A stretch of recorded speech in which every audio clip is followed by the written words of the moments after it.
Welcome back to the Deep Dive. Today we are strapping on our platform boots for a really fascinating journey. We are, straight into the heart of intellectual property law. Exactly. And we're using the story of one incredible tribute band as our case study. We're tracking the life and, I guess, several deaths of a really successful ABBA tribute band. And how they managed to survive a corporate crackdown from, the original music industry giants. And it really is a story that goes beyond just the music. It's a masterclass in business agility, in risk, and the surprising cost of building your brand on someone else's fame. It's a huge risk. It is. Tribute bands exist in this, incredibly sensitive gray area. They pay homage, but this story shows just how far powerful entities like ABBA will go to control their brand. Right, down to the tiniest detail. Oh, down to the micro details, naming conventions, font sizes, you name it. This is where, a huge global IP strategy meets the reality of a working grassroots band. So our mission today is to track that entire evolution. We'll cover their surprisingly low-key origins, a hilarious phonetic disaster that forced their first name change. That part's great. The escalating legal battles, and then the really catastrophic loss of all their social media history. Just gone in the blink of an eye. And then after all that, we look at their resilience, their ultimate rebrand, and what that tells us about the true value of a live reputation over, say, digital metrics. So let's start back at the beginning. 2009, the band was formed when Ainsley, who plays Frida, but she's also the manager, the promoter, everything. She wears all the hats. All of them. She met Perry, who plays Björn and is the lead guitarist. Yes. And where does this whole grand musical venture start? Not in London, not in Stockholm. No, in a self-described, sunny little village near Canterbury called Wingham.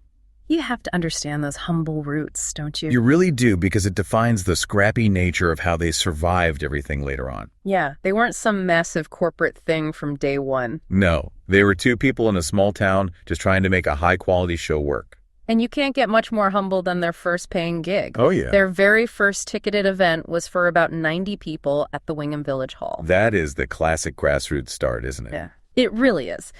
But the sources show pretty quickly that their trajectory just exploded beyond the Village Hall almost right away. And this is where their versatility really shines. Yeah. I mean, think about the operational difference between these two scenarios. On one hand, they might do an incredibly intimate duo gig, like a hen party in someone's actual lounge for 15 girls. Which takes so much charm and adaptability. Totally. Yeah. And then, on the flip side, you see them at something like the Bournemouth Air Show, playing to crowds of 15 to 20,000 people. The jump is just staggering. The difference in sound engineering, stage presence, management, to go from 15 to 20,000 people. It just speaks volumes about the quality of the product. And we'll see later that that is their ultimate safety net. Mm. But even before the global legal threat started, they had their own little brand crisis. They did. It was all about the initial spelling of their name. Right. They initially called themselves ABBA Chique, spelled C-H-I-C. They wanted that French pronunciation, chic. Which looks great on paper. But it immediately ran into a problem of, mass mispronunciation. Exactly. People kept misreading it or, mishearing it over the phone when they were booking. And they kept calling them ABBA Chique. Constantly. Mm-hmm. And Ainsley, who was doing all the management and publicity, just got, in her words, sick and tired of correcting people all the time. It's a small detail, but it's a constant point of friction when you're a small business trying to grow. Of course. So they took their first proactive step to control their brand narrative.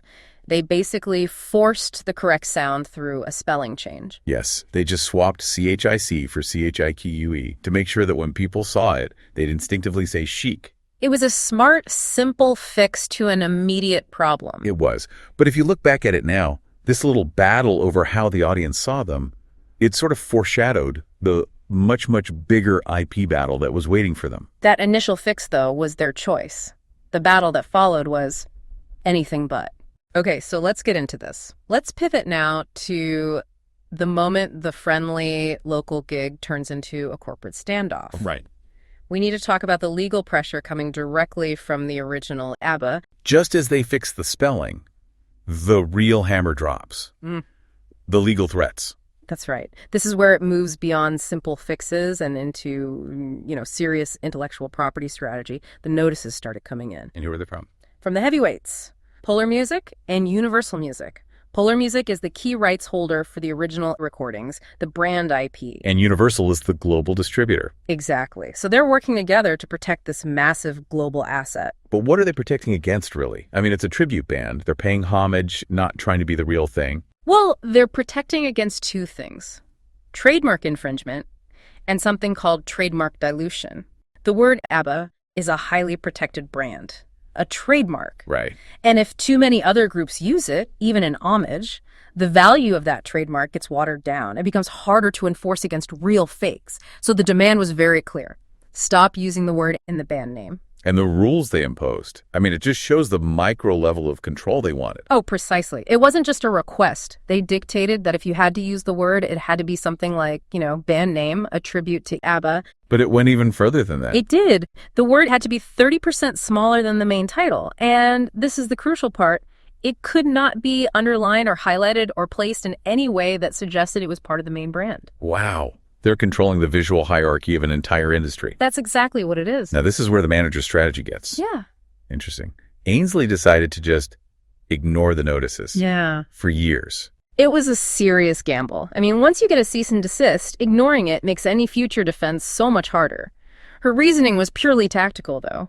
Oh, well, She basically said, we'll see if any of the big fish get sued first. Because they were still small enough at that point, she felt they could just, fly under the radar. And for a while, it worked. But the emails kept coming. They did, and the band's strategy was just silence. They figured that responding would be an admission, it would acknowledge the issue and escalate things, so they just kept ignoring them, holding firm with ABBA Chique. For as long as they could. Their feeling was that Chic without the ABBA would make no sense. They'd built their whole brand around that pairing. But for them, the tipping point finally came about 5 years ago. And what was the trigger? An external one. Reports started going around the industry that a very big touring theater show, much bigger than them, was being sued over its name. That was the alarm bell. That was the alarm bell.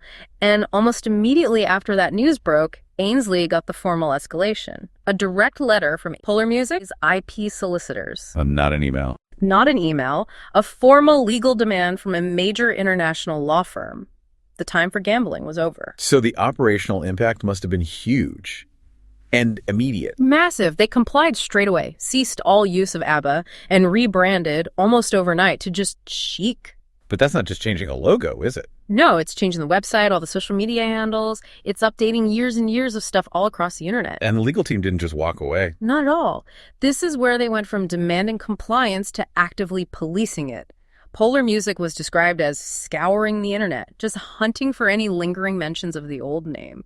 They were relentless. And the story takes a really intense turn here, because even after all that work, one tiny oversight led to, total digital disaster.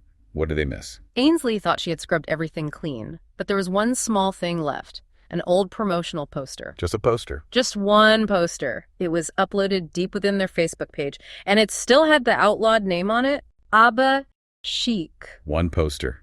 After all that. That was all it took. Polar Music saw it. They didn't send another email. They just reported the page directly to Meta. And Meta's response was? The platform's reaction was just brutal, instant and devastating. They deleted the entire Facebook page, gone. And that is just the ultimate price of convenience, isn't it? The loss wasn't just a social media handle. It was everything. It was a total erasure of their history. All 3,000 or 4,000 followers, their direct line to their audience, gone. Years of 5-star reviews, their social proof, gone. Every client message, every photo, every video. All the content fans had tagged them in over the years just vanished in the blink of an eye. We have to pause on that. That's a psychological blow, not just a business one. What about an appeal? Surely they could just message Meta and say, hey, it was one post, we'll take it down. That's the other brutal lesson here. There was no appeal process, not a real one. It's a terrifying lesson, really. All that history was stored on a server owned by Meta, and Meta will always side with the global rights holder? Always. And the appeals process was useless. They described it as just going round and round in circles with a chatbot, an automated wall, no human recourse. And it wasn't even over then. 2 days later, their Instagram page was deleted too. Probably just by association with the banned Facebook page. So, okay. For you listening, if your business lives on its social media page, your reviews, your client contact, your main marketing, you have to hear Ainsley's warning here. You don't own it. The platform owns the infrastructure, And they can pull the rug out from under you in a second. You're just renting the space. You're renting space, and the terms and conditions are enforced by robots. You build up all this value, all these followers, and they can delete your entire business presence without any warning at all. Ainsley said she just cried. Sulked, complained constantly. It felt like starting over from zero online, a new page with very low numbers. And conventional wisdom would say that's it, right? You lose your social proof, your business is dead in the water. But that is not what happened. Not at all. And this, for me, is the major aha moment of the whole story. This is where reputation proves its real worth. Despite losing everything online overnight, all the followers, the reviews, the history, the bookings just kept flooding in. They didn't stop. So if the algorithm wasn't bringing them clients, what was? It was their 16-year reputation. It was their actual website, which they owned and controlled. And it was just word of mouth. Happy clients telling other people. The quality of the actual product, the show itself, was so good that it just completely trumped their social media presence, or lack of it. And if you look at the bookings they got right after this happened, they weren't just surviving, they were flying. Oh, absolutely. The sources list them out. They kept doing their regular mini tours in Estonia, playing to crowds of, up to 1,800 people. The epic annual concerts in the Swiss mountains continued. These are not small-time pub gigs. Not even close. Their reach went global. High-end corporate events in Venice, gigs in Germany and Belgium. They were even flown to Athens for a single 30-minute performance. Just for 30 minutes and then flew straight back. When clients are willing to pay for that, it proves your reputation is operating on a whole other level. It's so far beyond what a fragile social media following can give you.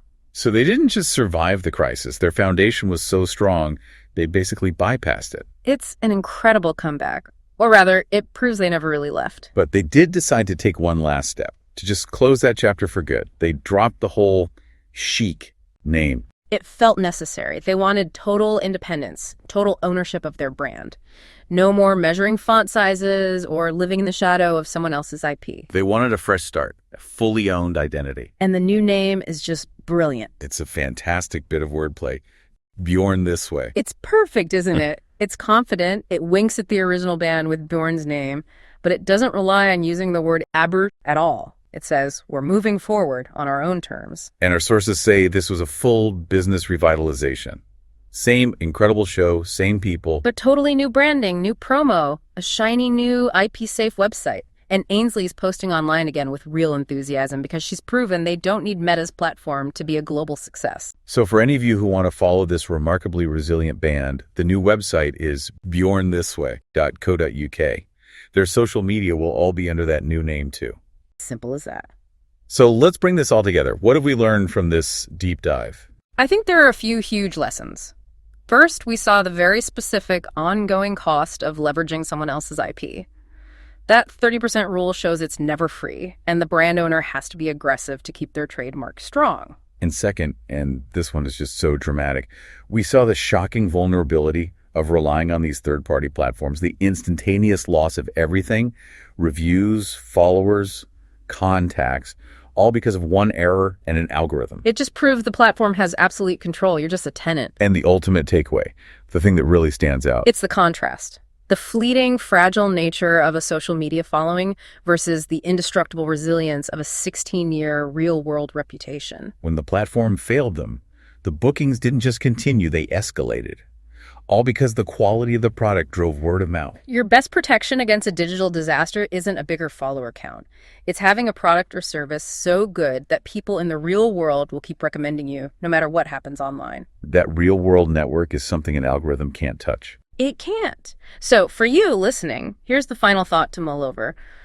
What percentage of your own professional reputation or your business relies on assets you don't actually own? Are you counting on a follower number on Instagram or a review score on Facebook that just vanished tomorrow because of a chatbot error? Versus what percentage relies on the things you truly control? Your own website, your direct client list, your real-world network, and just the sustained quality of what you do. What's the real cost of that convenience versus having genuine control? Something to think about until our next deep dive. Indeed. We'll see you then.